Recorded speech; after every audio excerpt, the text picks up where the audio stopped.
Hello everyone, कैसे हैं आप लोग। आज कुछ डिस्कस करना आप लोगों से स्पिरिचुअलिटी पे भी और फिज़िक्स के बेसिस पे भी।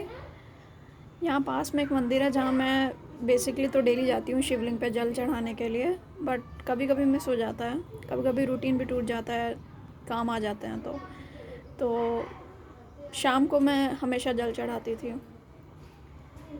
तब तो मंदिर में एक भी पुजारी जी ने, वहाँ पे 2 पुजारी हैं, एक एजेड हैं, एक उनके बेटे हैं। तो एक जो एजेड है वो तो काफ़ी एजेड है, तो गर्मी में तो उन्होंने कभी नहीं बोला कि आप रात में जल मत चढ़ाइए। बेसिकली मैं तभी जल चढ़ाती हूँ जब 7 बजे के आसपास या 7:30 के आसपास, जब दोनों पहर मिल रहे होते हैं। बट कभी कभी लेट हो जाता है तो तब तो नहीं बोला।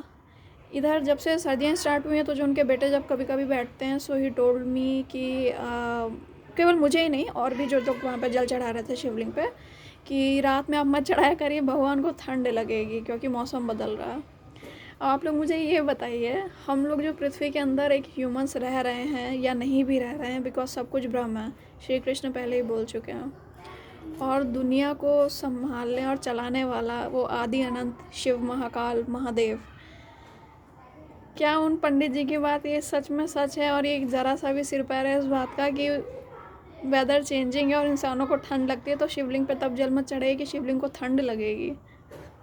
आप लोग कमेंट करके ज़रूर बताइएगा, बिकॉज बियॉन्डनेस तो बियॉन्डनेस है ना, हम तो पृथ्वी के अंदर है, स्पेस जिसके अंदर है, जो मल्टी डिमेंशनल टाइप 7 सिविलाइजेशन है, स्पेस से भी जो परे हैं, टाइम से भी परे हैं, उनको ठंडी और गर्मी इस सारी चीज़ों से कैसे फ़र्क पड़ सकता है।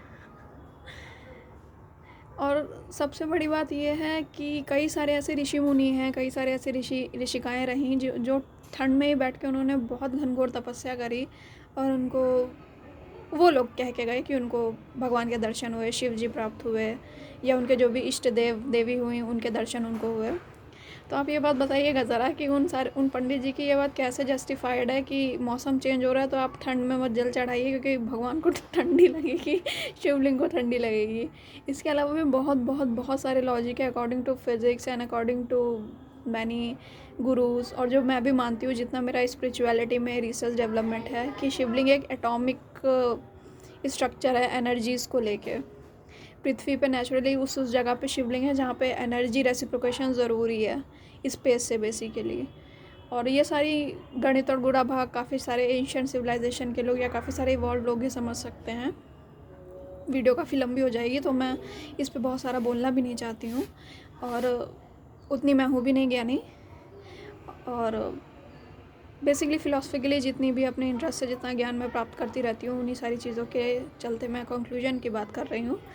प्लस अगर फ़िज़िक्स की माने तो फ़िज़िक्स में तो काफ़ी सारी ऐसी चीज़ें हैं कि ये जो जितने भी पार्टिकल्स या फोटॉन्स स्कैटर्ड हैं, इनका जो भी नेचर है वो सब हमें दिखाई सुनाई दे रहा है।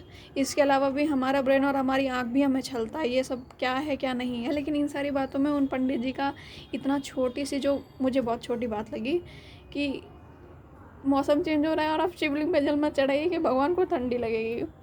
प्लीज़ आप लोग कमेंट करके बताइएगा, इसमें अपनी राय दीजिएगा। अगर मैं भी गलत हूँ तो मुझे भी बताइएगा, एंड लॉजिकल राय दीजिएगा या कैसी भी राय दीजिएगा ज़रूर।